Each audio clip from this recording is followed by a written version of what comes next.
হযরত মুসা আলাইহিস সালামের বিয়ে কিভাবে হয়েছিল, বিয়ের দিন কি ঘটনা ঘটেছিল। হযরত মুসা আলাইহিস সালাম ছিলেন আল্লাহ তাআলার একজন প্রিয় নবী ও রাসূল। তার কথা পবিত্র কুরআনে সর্বাধিকবার এসেছে। হযরত মুসা আলাইহিস সালামকে যখন ফেরাউন হত্যা করার পরিকল্পনা করে, তখন তিনি মিশর ত্যাগ করার সিদ্ধান্ত নেন। অন্য দেশে হিজরত করার উদ্দেশ্যে রওনা দিলেন। তখন তার কাছে পর্যাপ্ত অর্থ ছিল না। তিনি কোথায় যাচ্ছেন তিনি তা জানতেন না। তিনি একা একা পথ চলতে থাকলেন অজানা গন্তব্যের সন্ধানে। অনেক দীর্ঘ পথ পাড়ি দিতে লাগলেন। তার খাবার ছিল কেবল গাছের লতাপাতা। আল্লাহ তাআলার পক্ষ থেকে এটা মুসা আলাইহিস সালামের অনেক বড় পরীক্ষা ছিল। তিনি পথ চলতে থাকলেন। সে সময় যারা দূরের পথে যাত্রা করত, যারা মরুভূমির পথ অতিক্রম করত, তাদের লক্ষ্য হতো পথের মরুটান বা কূপের নিকট পৌঁছানো। কারণ তাহলে গাছের ছায়াতে সূর্যের প্রচণ্ড তাপ থেকে শরীরকে সুশীতল করা যেত। কূপের পানি পান করে তৃষ্ণা নিবারণ করা যেত। অতি দুর্গম পথ পাড়ি দিয়ে মুসা আলাইহিস সালাম শেষ পর্যন্ত মাদিয়ানের একটি মরুতানে পৌঁছালেন। তিনি প্রচণ্ড ক্লান্ত ও তৃষ্ণার্ত ছিলেন। মাদিয়ান অঞ্চলে হযরত শুআয়ব আলাইহিস সালাম বসবাস করতেন। এই অঞ্চল ফেরাউনের এলাকার বাইরে ছিল। তখন মুসা আলাইহিস সালাম এক জায়গায় বসে বিশ্রাম নেওয়ার জন্য মনস্থির করলেন। আর সেখানে পানি পান করার জন্য কূপের সন্ধানও পেয়ে গিয়েছিলেন। তিনি পানি পান করার জন্য কূপের কাছে গেলেন। তখন একদল রাখাল তাদের জন্তুদের পানি পান করাচ্ছিল। এ সময় তিনি লক্ষ্য করলেন যে দুইজন মেয়ে তাদের পশুপালকে আগলে রাখছে তাদের পশুগুলোকে পানি পান করানোর জন্য। যেহেতু রাখালেরা তাদের পশুদের পানি পান করাচ্ছিল, তাই তারা দূরে অবস্থান করেছিল। সবার পানি নেওয়া শেষ হলে তখন তারা পানি নেওয়ার জন্য আসবে, কিন্তু রাখালদের পানি নেওয়ার জন্য শেষ হচ্ছিল না। তারা কোনোভাবেই মেয়ে দুটিকে পানি নেওয়ার জন্য সুযোগ করে দিচ্ছিল না। আর এটা দেখে মুসা আলাইহিস সালামের অনেক মায়া লাগলো। তিনি রাখালদের বললেন, কেন তোমরা এ মেয়েদেরকে পানি নিতে সুযোগ দিচ্ছ না? তারা অনেকক্ষণ ধরে অপেক্ষা করেছে। এরকম অন্যায় বিচার কেন তোমাদের? তারা মুসা আলাইহিস সালামকে ভালোভাবে দেখলো। দেখে সদাকার ও শক্তিশালী মনে হচ্ছিল বলে তারা তার সাথে ঝামেলায় অংশগ্রহণ করলো না, বরং বলল, আপনার এত খারাপ লাগলে আপনি পানি উঠিয়ে দিন। এমনিতে মুসা আলাইহিস সালাম অন্যদের তুলনায় যথেষ্ট সামর্থ্যবান ও শক্তিশালী ছিলেন। ক্লান্ত তৃষ্ণার্ত থাকার পরেও 10 থেকে 12 জন যে পানি তুলতেন, তিনি একাই সেই পরিমাণ পানি তুলে দুইজন মেয়ের কাছে রেখে আসলেন। তারপর মুসা আলাইহিস সালাম দূরে একটি গাছের নিচে বসলেন। তিনি দীর্ঘদিন সফরের জন্য ক্লান্ত হয়ে পড়েছিলেন, খুব ক্ষুধার্ত ছিলেন। এই শহরে তিনি একদম নতুন, সবকিছু তার অপরিচিত। থাকার জন্য কোনো বাসস্থান ছিল না। তিনি আল্লাহ তাআলার কাছে দোয়া করলেন রিজিকের জন্য। অপরদিকে সেই মেয়ে দুটি তাদের পশুদেরকে পানি পান করিয়ে সেই স্থান থেকে ফিরে গেলেন। আসলে তারা ছিলেন নবী শুআয়ব আলাইহিস সালামের কন্যাদ্বয়। শুআয়ব আলাইহিস সালাম মেয়েদের আজ এত তাড়াতাড়ি ফিরতে দেখে বললেন, তোমরা আজ এত তাড়াতাড়ি কিভাবে ফিরলে?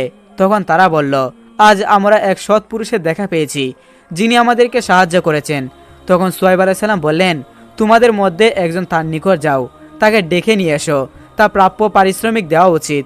তারপর তাদের মধ্যে বড় বোন ভালোভাবে পর্দা করে মুসা আলাইহিস সালামের নিকট উপস্থিত হলেন এবং বললেন, আপনাকে আমার পিতা আমন্ত্রণ জানিয়েছেন আর আমাদের সাহায্যের জন্য আপনাকে পারিশ্রমিক দেওয়ার প্রতিশ্রুতি দিয়েছেন।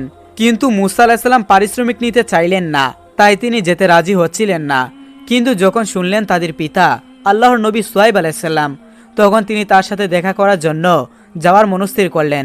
অতঃপর তারা যখন নবীর বাড়িতে পৌঁছালেন, শুআয়ব আলাইহিস সালাম তাকে দেখে সদরে অভ্যর্থনা জানালেন, কন্যাদের ভোজন আয়োজন করতে বললেন। কিন্তু মুসা আলাইহিস সালাম বললেন, আমি কোনো নেক কাজের জন্য কোনো কিছু গ্রহণ করি না, তাই তিনি ভোজন করতে অস্বীকার করলেন। তখন শুআয়ব আলাইহিস সালাম বললেন, যুবক, তোমার করা সাহায্যের জন্য তোমাকে খাওয়ার কথা বলছি না, এটা আমাদের রীতি, অতিথিদের সাধ্যমতো আপ্যায়ন করা। এটা শুনে মুসা আলাইহিস সালাম তাদের সঙ্গে খেতে বসলেন। খাবার শেষ করে শুআয়ব আলাইহিস সালাম মুসা আলাইহিস সালামের কাছ থেকে তার জন্ম থেকে শুরু করে ফেরাউনের সকল কৃতকর্মের কথা বললেন।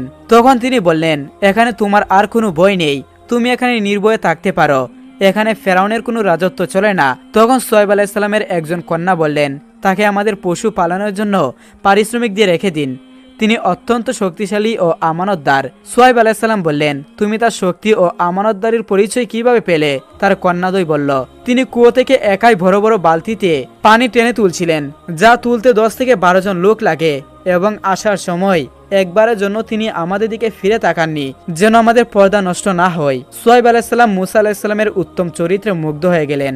অতঃপর তার কাছে তার একটি কন্যার বিবাহের জন্য প্রস্তাব রাখেন আর বললেন, তুমি মহারানা হিসেবে 8 বছর আমার বাড়িতে পশু পালন করবে। মুসা আলাইহিস সালাম এই প্রস্তাবে রাজি হয়ে গেলেন। এভাবে মুসা আলাইহিস সালাম ও শুআয়ব আলাইহিস সালামের মধ্যে বন্ধন সৃষ্টি হলো। বিবি সফুরাকে নিজের স্ত্রী হিসেবে পেয়েছিলেন। মুসা আলাইসাল্লাম 8 বছরের পরিবর্তে দীর্ঘ 10 বছর মাদিয়ান শহরে অবস্থান করেন। এই সময় তার জন্য খুব শান্তিপূর্ণ ছিল, খুব সুন্দরভাবে তিনি বসবাস করেছিলেন। হজরত মুসা আলাইসাল্লাম সুদীর্ঘ 10 বছর তার শ্বশুর হজরত সোয়াইব আলাইসাল্লামের নিকট থেকে বিদায় গ্রহণ করে কিছু জরুরি মালপত্র, কিছু পশু ও বিবি সফুরাকে নিয়ে মিশরের উদ্দেশ্যে যাত্রা শুরু করলেন। মাদায়ান থেকে কিছু দূর অগ্রসর হলে সন্ধ্যা নেমে আসে। তখন তারা সেখানে তাঁবু ফেলে রাত্রি যাপনের ইচ্ছা করলেন। বিবি সফুরা ছিলেন গর্ভবতী। পথিমধ্যে তার প্রসব বেদনা শুরু হয়ে যায়। হজরত মুসা আলাইসাল্লাম এই অবস্থা দেখে চিন্তিত হয়ে পড়লেন। চতুর্দিকে ঝড় বৃষ্টি আরম্ভ হয়। তাদের ধারণা ছিল অল্প সময়ের মধ্যে ঝড় বৃষ্টি শেষ হয়ে যাবে, কিন্তু ঘটনা ঘটল তার বিপরীত। ঝড় ক্রমাগত বৃদ্ধি পেল। ঠান্ডা বাতাস সকলে কাঁপতে আরম্ভ করল, কিন্তু সঙ্গে আগুন জ্বালানোর জন্য কোনো ব্যবস্থা ছিল না, যাতে করে তারা এক ভয়ানক সমস্যার সম্মুখীন হলো। হজরত মুসা আলাইসাল্লাম তখন তাঁবুর বাহিরে এসে চারদিক তাকিয়ে দেখছিলেন কোথাও কোনো আলো আছে কিনা। তাকিয়ে দেখতে পেলেন পাহাড়ের উপর অনেকগুলো বাতি জ্বলছে। তখন মুসা আলাইসাল্লাম এখান থেকে আগুন সংরক্ষণ করার জন্য সেদিকে রওনা দিলেন। বিবি সফুরাকে বললেন, তুমি একটু সময় অপেক্ষা করো, আমি আগুন নিয়ে ফিরছি। মুসা আলাইসাল্লাম আলো দেখে সেদিকে হাঁটতে লাগলেন। অনেক দূর গেলেন, তবু পাহাড়ের কাছে পৌঁছাতে পারলেন না। মনে হলো যেন পাহাড়টি ক্রমাগত দূরে সরে যাচ্ছে। তবুও তিনি প্রাণপণে হাঁটতে লাগলেন। দীর্ঘ সময় পরে তিনি পাহাড়ে উঠলেন। তিনি সেখানে দেখতে পেলেন এক প্রকার গাছের শাখা প্রশাখায় আগুন জ্বলছে। তখন তিনি শুকনো ডাল হাতে নিয়ে স্পর্শ করলেন যাতে ডালটিতে আগুন ধরে, কিন্তু বহুবার চেষ্টা করেও তিনি আগুন জ্বালাতে পারলেন না। তখন মুসা আলাইসাল্লাম খুবই হতাশ হয়ে পড়লেন। এমন সময় আল্লাহ রাব্বুল আলামিন বললেন, হে মুসা, আপনি এখন কুয়া উপত্যকায় পৌঁছিয়েছেন। আপনি আপনার পায়ের জুতা খুলে নিন, আমি আপনার সাথে কথা বলতে চাই। আপনি গাছের শাখা প্রশাখায় যে আলো দেখতে পাচ্ছেন সেটি আগুন নয়, সেটি আমার নূরের উজ্জ্বলতা মাত্র। আমি আপনাকে আমার নবী হিসেবে পছন্দ করি।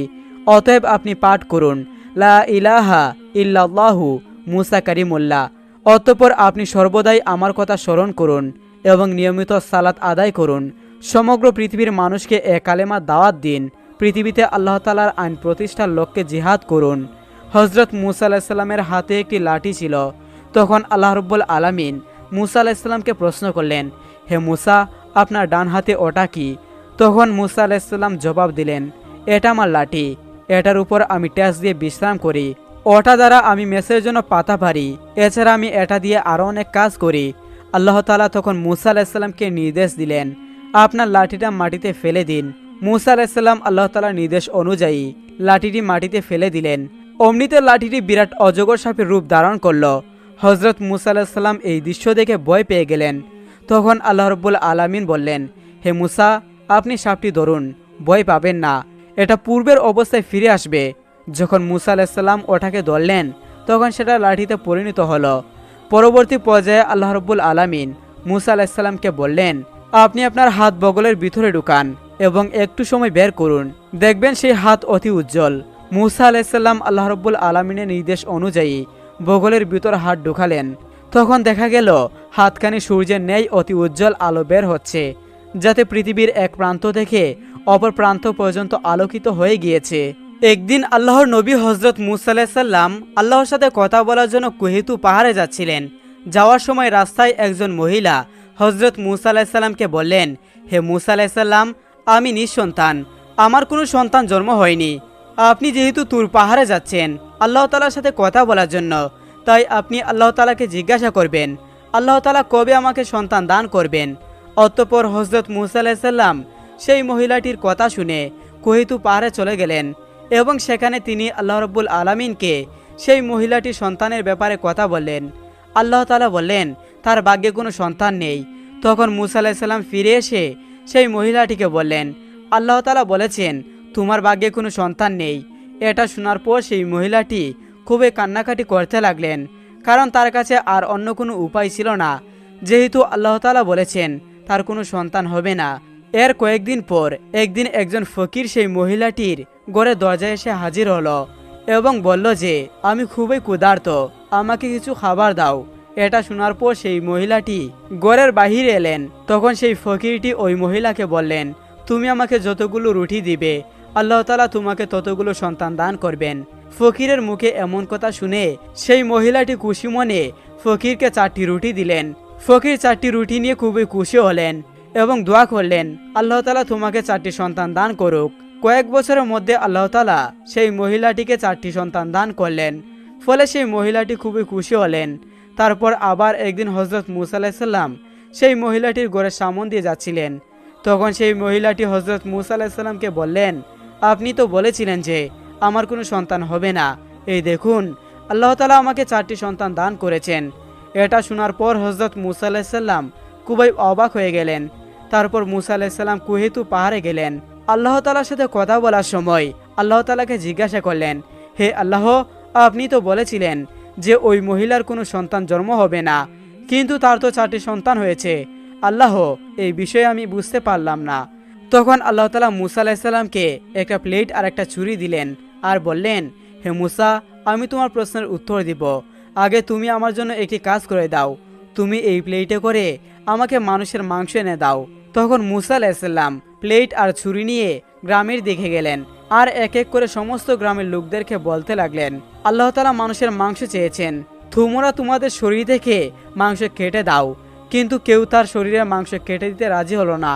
অতঃপর তিনি একজন ব্যক্তিকে দেখতে পেলেন। সেই ব্যক্তি মূসা আলাইহিস সালামকে দেখে বললেন, আপনাকে দেখে এত চিন্তিত মনে হচ্ছে কেন? তখন মূসা আলাইহিস সালাম বললেন যে আল্লাহ তাআলা আমার কাছে মানুষের মাংস চেয়েছে, কিন্তু গ্রামের কেউ আমাকে তাদের মাংস দিতে রাজি হচ্ছে না। কথাটা শোনার পর সেই ব্যক্তিটি ছুরি নিয়ে তার শরীরের অঙ্গ থেকে মাংস কেটে সেই প্লেটে ভরে দিলেন। তারপর হযরত মূসা আলাইহিস সালাম কুহেতু পাহাড়ে গিয়ে আল্লাহ রাব্বুল আলামিনকে সেই মাংস দিলেন।